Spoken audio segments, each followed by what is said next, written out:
sit-ups thinking that he would burn those already apparent ripples on his stomach to even deeper ripples, dark ones. When he went swimming at the carnival next summer, girls in cutoffs would notice him, and the guys would think he was tough, someone who could take a punch and give it back. He wanted cuts, like those he had seen on the calendar of Aztec warrior standing on a pyramid with a woman in his arms. The calendar was hanging above the cash register at El Plaza.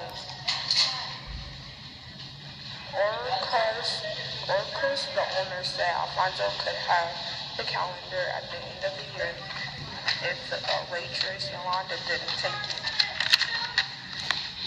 Alfonso studied the magazine pictures of rock stars for hairstyles. He liked the way Prince looked and the bass player from Los Lobos. Alfonso thought he would look cool with his hair razored into a V in the back and streaked purple. But he knew his mother wouldn't go for it, and his father, who was pure Mexican, would sit in his chair after work sewing as a tool and call him sissy. Alfonso didn't dare color his hair, but one day he had it brushed on the tips like in a magazine. His father had came home that evening from the softball game happy that his team had drilled 4 home runs in the 13-5 bashing of Color Trail. He swaggered into the living room, but stopped cold when he saw Alfonso and asked, not joking, but with real concern, "Did you hurt your head at school?" Alfonso had pretended not to hear his father and had gone to his room, where he studied his hair from all angles in the mirror. He liked what he saw, and so he smiled, then realized for the first time that his teeth were crooked. Like the pile of red cars, he grew depressed and turned away from the mirror. He sat on his bed, loafed through the rock magazine until he came to a rock star with rich tips. His mouth was closed, but Alfonso was sure his teeth were crooked. Alfonso didn't want to be the handsomest kid at school, but he determined to be better looking than average. The next day, he spent his mowing money on a new shirt with a pocket knife, scooped the moons of dirt from under his fingernails. He spent hours in front of the mirror trying to herd his teeth into place with his thumb. He asked his mother if he could have braces like Frankie Mullane, her godson, but he asked at the wrong time. She was at the kitchen table licking the envelope to the house payment. She glared up at him. "Do you think money grows on trees?" His mother clipped coupons from the magazine and kept a vegetable garden in the summer and shopped at Penny's. Their family ate a lot of frojolis, which was okay because nothing else tasted so good. So, one time Alfonso had Chinese pot stickers, and though they were the next best food in the world,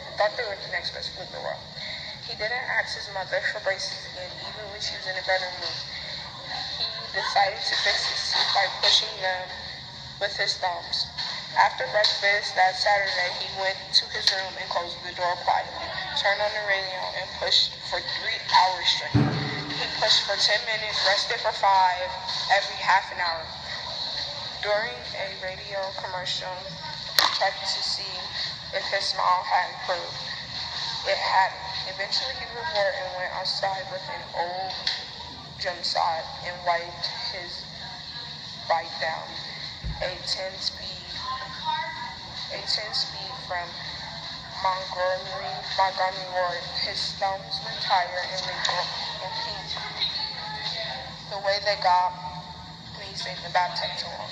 Alfonso's older brother Aaron rode up on his Montgomery Ford bicycle, looking depressed. He parked his bike against the peach tree and sat on the back steps, keeping his head down, stepping on ants that came too close. Alfonso knew better than to say anything when Aaron looked mad. He turned his bike over, balancing on the handlebars and seat, and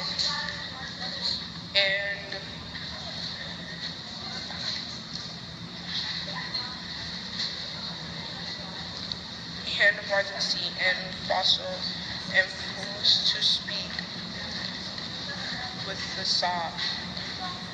When he was finished, he pressed a knuckle to his tooth and it tingled. Aaron groaned and said, "Oh man." Alfonso waited a few minutes before asking, "What's the matter?"